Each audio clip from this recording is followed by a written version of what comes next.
The UN Secretary General delivers a stark warning after the hottest day on record.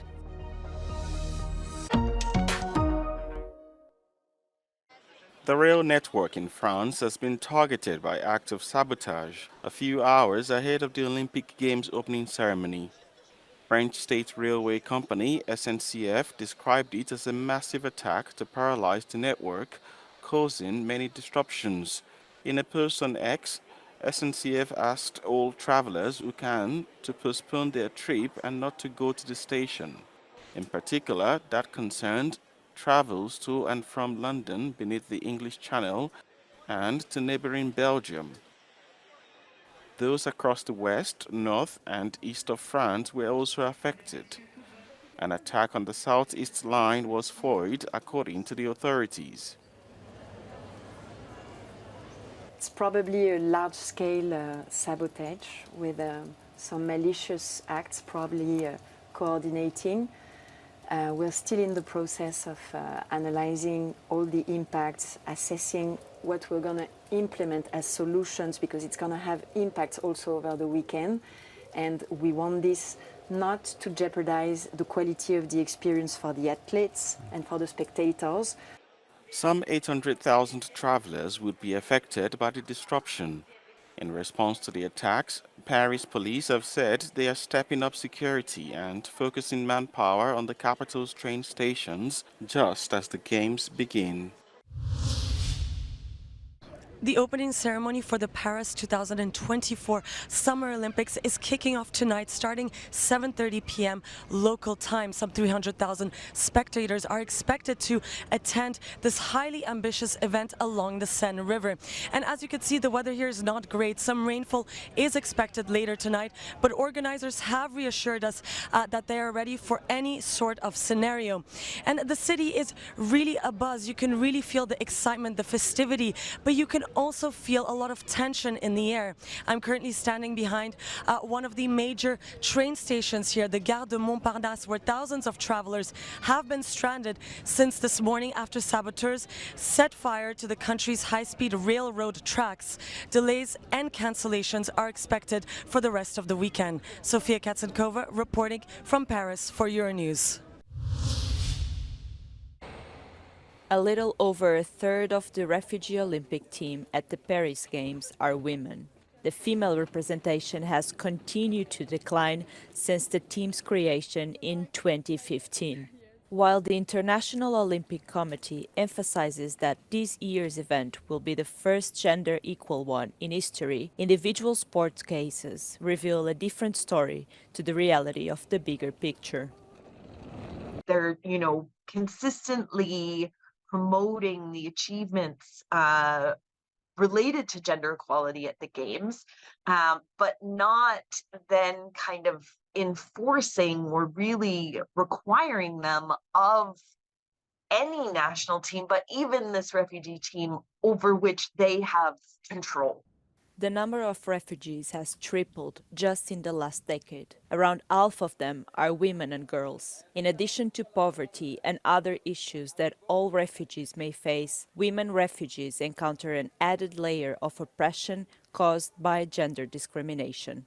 So for some, having the number of women athletes reach almost 40% is an achievement that should be celebrated. I think we need to be really realistic that even the teams that are sending gender equal teams to Paris, it doesn't mean that women's sport is somehow solved in those countries. We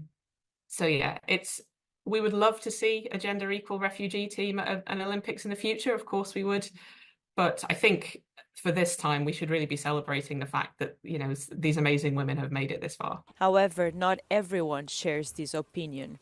I don't think it's enough. The teams at the Olympic Games and the Paralympic Games can be used to raise awareness about and draw attention to the global refugee crisis that we have. Should also be drawing attention to that not everybody has the same experiences of being a refugee, and that there are these increased risks and challenges for women, for gender minority folks, for disabled folks, right, as refugees, and that all of that does influence who then ultimately gets to be or is able to be part of the Refugee Olympic and Paralympic teams.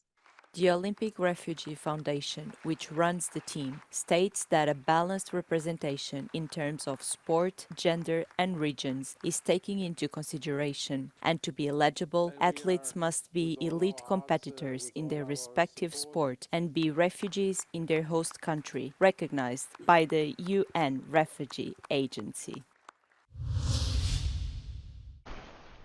World and business leaders have pledged billions of dollars to finance sporting initiatives aimed at accelerating sustainable development a day before the Olympic Games opens.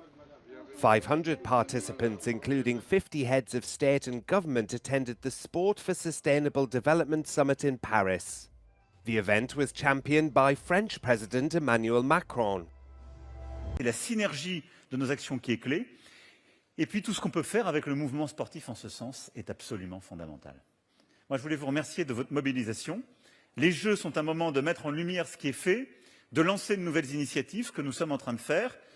Et merci pour aussi tous les financements qui sont mobilisés pour le continent africain, le continent latino-américain et pacifique en ce sens. Et je vous remercie pour l'engagement de chaque jour dans cette direction. A coalition of public development banks pledged to invest 9.2 billion euros across the world for community-based, inclusive and sustainable sports infrastructure by 2030. And the French Development Agency said it would release 500 million euros for sustainable development in sports. With his country slated to host the 2026 Youth Olympic Games, Senegal's president said the Olympic ideal is today challenged by the tragedy of war. J'ai saisi l'occasion pour attirer l'attention du sommet sur le fléau insupportable du racisme et de la discrimination raciale qui continue de gangréner le sport dans un contexte de banalisation des discours haineux et xénophobes. The 2024 Paris Olympics opens on July the 26th and runs until August the 11th.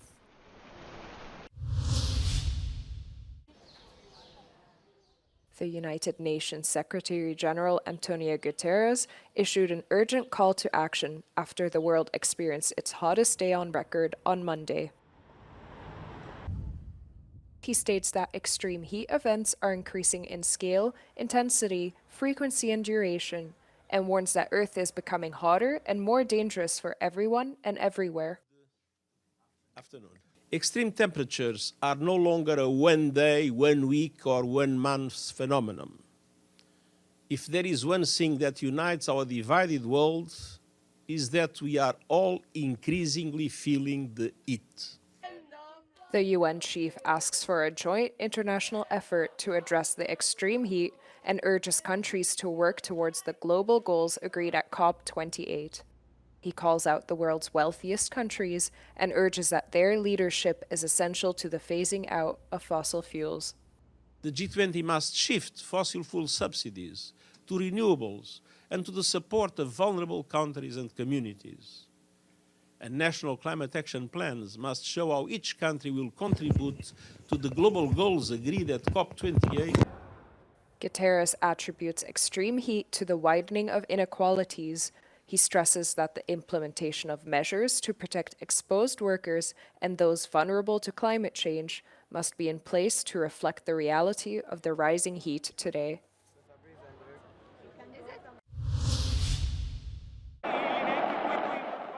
At least 2 people have been injured after 3 fireworks warehouses caught fire in western Bulgaria.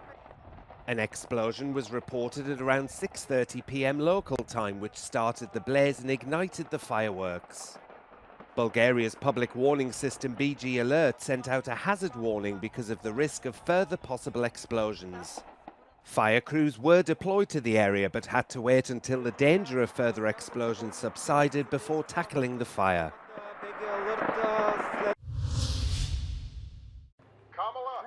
Two of the Democratic Party's most popular members, former US President and First Lady Barack and Michelle Obama, have officially endorsed Kamala Harris's presidential bid in a phone call. We called to say Michelle and I couldn't be prouder to endorse you and to do everything we can to get you through this election and into the Oval Office. Oh my goodness. Michelle, Barack, this means so much to me. The call came almost a week after Harris announced her candidacy for the November presidential election. Former Democratic Party presumptive nominee Joe Biden announced he would drop out of the campaign with 107 days left in the race. The Democratic National Committee is expected to vote and decide on the party's official presidential candidate and running mate in August.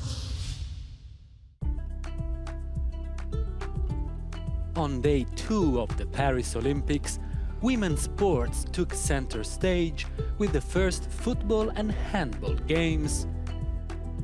Tokyo 2020 gold medalists Canada defeated New Zealand in a 2-1 comeback, following a spying scandal that saw 2 members of the Canadian staff sent home. In Lyon, France equaled Wednesday's men's victory by beating Colombia 3-2, as reigning world champions Spain saw Japan off 2-1. The hosts won the opening handball game too, with a narrow 3-goal margin on Hungary, raising hopes for a second consecutive Olympic gold. In men's rugby sevens, France beat Argentina in the quarter-finals 26-14. The French will be joined in the next stage by South Africa, Fiji and Australia.